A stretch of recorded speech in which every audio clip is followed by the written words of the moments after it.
Audio Jungle.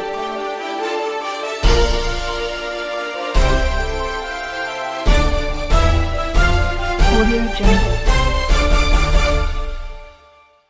सच कहेंगे डंके की चोट पर। मैं हूं राजवीर सिंह होरा। आप देख रहे हैं टेढ़ी बात न्यूज। एक तरफ माननीय सर्वोच्च न्यायालय ने 2 दिसंबर को यह आदेश दिया है कि सड़क निर्माण में पेड़ों को काटा नहीं जाए, उसके लिए सड़क को अगर घुमावदार बनाना पड़े तो भी बनाया जाए। और दूसरी तरफ इंदौर के कैलोद हाला में इंडस सैटेलाइट ग्रीन सोसाइटी में एक हरा भरा 10 साल का पेड़ यहाँ के वार्ड मेंबर अजीत तिवारी के द्वारा जड़ से उखड़वा दिया गया है। यह पेड़ जिसकी उम्र 10 साल की थी, सतपर्णी का पेड़ है। सतपर्णी यानी सतोना, जो कि कई बीमारियों में लाभदायक है। हृदय रोग, रक्त दोष, अस्थमा, लीवर की कमजोरी, मलेरिया, कुष्ठ रोग आदि में काफ़ी लाभदायक होता है। इस फलदार वृक्ष को, यह वृक्ष फलदार होता है, काफ़ी घना होता है। इसकी विशेषता यह भी है कि इसमें 7 पत्ते एक समूह में एक साथ होते हैं, इसलिए इसे सतपर्णी कहते हैं। यह पेड़ 12 महीना हरा भरा रहता है। फूल इसमें लगते हैं जो खुशबूदार होता है। ऐसे मतलब काफ़ी छांव देने वाला पेड़ को, मनुष्य के जीवन के महत्वपूर्ण पेड़ को, जिससे मनुष्य को कई बीमारियों में लाभ मिलता है, ऑक्सीजन मिलता है, यहाँ के रहवासियों के विरोध के बाद भी अजीत तिवारी के द्वारा इस पेड़ को यहाँ से उखड़वा दिया गया है। इसके संबंध में यहाँ के रहवासियों के द्वारा काफ़ी विरोध भी किया गया। उनके विरोध को दरकिनार करते हुए उस पेड़ को उन्होंने यहाँ से उखड़वा दिया है। इस संबंध में चर्चा करते हैं यहाँ के रहवासियों से कि क्या हुआ था, क्या है मामला। हमारे साथ यहाँ के रहवासी डॉक्टर माथुर साहब हैं। माथुर साहब से बात करते हैं। जी माथुर साहब, बताएं आप कि क्या हुआ था उस दिन और क्या है पूरी घटना बताएं।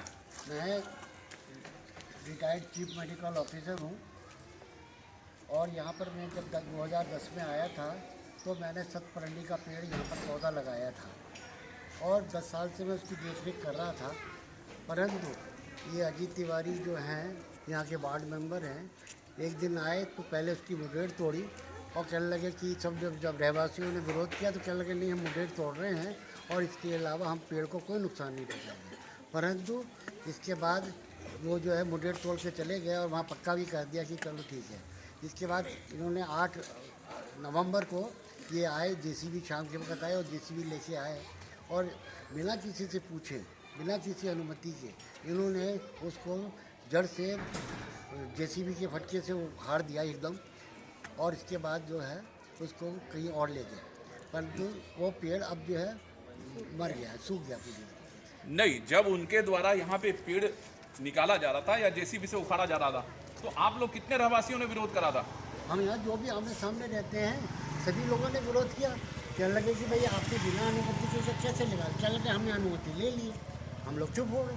नहीं, ये पेड़ जो यहाँ पे मौजूद था, वहाँ उस पेड़ से यहाँ के किसी रहवासी को कोई परेशानी थी क्या? नहीं, किसी को कोई परेशानी नहीं थी। जो कि सवाल है कि हमने रास्ता, काफ़ी बड़ा रास्ता है, यहाँ गाड़ियाँ भी कम कर देते थे जिससे कि निकलने में किसी को परेशानी ना हो। परंतु वो व्यक्तिगत द्वेष के कारण उन्होंने ये पेड़ उखाड़ लिया। हाँ, जैसा कि आप देख रहे हैं पेड़ से कोई यहाँ पे विशेष कोई दिक्कत नहीं थी। किसी भी सड़क भी काफ़ी चौड़ा है, जगह बहुत है यहाँ पे, और ऐसा नहीं प्रतीत हो रहा है कि पेड़ से कोई किसी प्रकार की हानि थी। ना वो पेड़ कोई सूख रहा था या सड़ रहा था या कोई जनहानि की संभावना थी, परंतु उस पेड़ को निकाल दिया गया। इसकी शिकायत आपने कहाँ करी है? मैंने कमिश्नर साहब को की, कलेक्टर साहब को की, एसडीएम साहब को की, इसके बाद सरपंच को करी और एनडीटी में भी कंप्लेंट करी है। उसकी में भी सभी जगह कंप्लेंट करी। जैसा कि आप देख रहे हैं इस समय यहाँ काफ़ी रहवासी मौजूद हैं जो बता रहे हैं कि इनके विरोध के बाद भी इस पेड़ को निकाला गया है। अब देखना यह कि जो इंदौर में जवाबदार और जिम्मेदार बैठे हैं, माननीय कलेक्टर साहब, आप देख रहे हैं कि क्या हो रहा है। आप जैसे सख्त कलेक्टर के होते हुए कोई कानून का पालना नहीं हो रहा है। हरे भरे पेड़ की बलि ले ली जाती है। क्या यही आपका न्याय है? कमिश्नर साहब, गौर फरमाइए, ध्यान दीजिए। ये पेड़ को, इस पेड़ की एक हत्या की गई है। इस पेड़ की हत्या करने वाले हत्यारों को कानून के अनुसार, विधि के अनुसार सख्त से सख्त सजा मिलनी चाहिए ताकि ऐसी घटनाओं की पुनरावृत्ति इंदौर में ना हो। पहले भी देखने में ये आ रहा है कि इंदौर को स्वच्छ और साफ सांस लेने के लिए, हवा लेने के लिए 21% हरियाली चाहिए। जबकि इस शहर में मात्र 4% हरियाली बचा है। कहां जाएंगे हमारे बच्चे, कहां जाएंगी आने वाली पीढ़ियां? जरा ध्यान दीजिए, जवाबदार जो भी हैं उस पर कार्रवाई की जाए ताकि ऐसी घटना ना हो।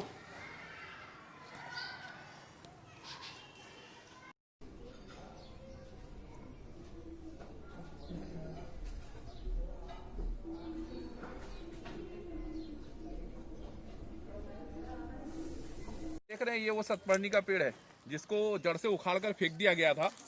यहाँ के रहवासियों के विरोध के बाद इनके पास कोई परमिशन नहीं थी। जब शिकायतें हुई तो उन्होंने उसको उठा करके लाके यहाँ जमीन में गाड़ दिया। पूरा ये पेड़ सूख गया है, जड़ छिला हुआ है, पूरा ये सूखा हुआ पेड़ है। अपने बचाव और दिखाने के लिए कि पेड़ को हमने ट्रांसप्लांट करा है। मुर्दे जिंदा नहीं हुआ करते, ये मुर्दे को खड़ा करके ये जो आपने कृत्य किया है, क्या दिखाना चाहते हैं आप? ये पेड़ की हत्या आपके द्वारा की जा चुकी है। इस पेड़ की हत्या का श्रेय आपको है तिवारी जी। बिल्कुल सूखा हुआ पेड़ है, सूख गया है, खत्म हो गया। अब देखना ये है कि जो यहाँ के रहवासियों के द्वारा इसकी शिकायत एनजीटी में की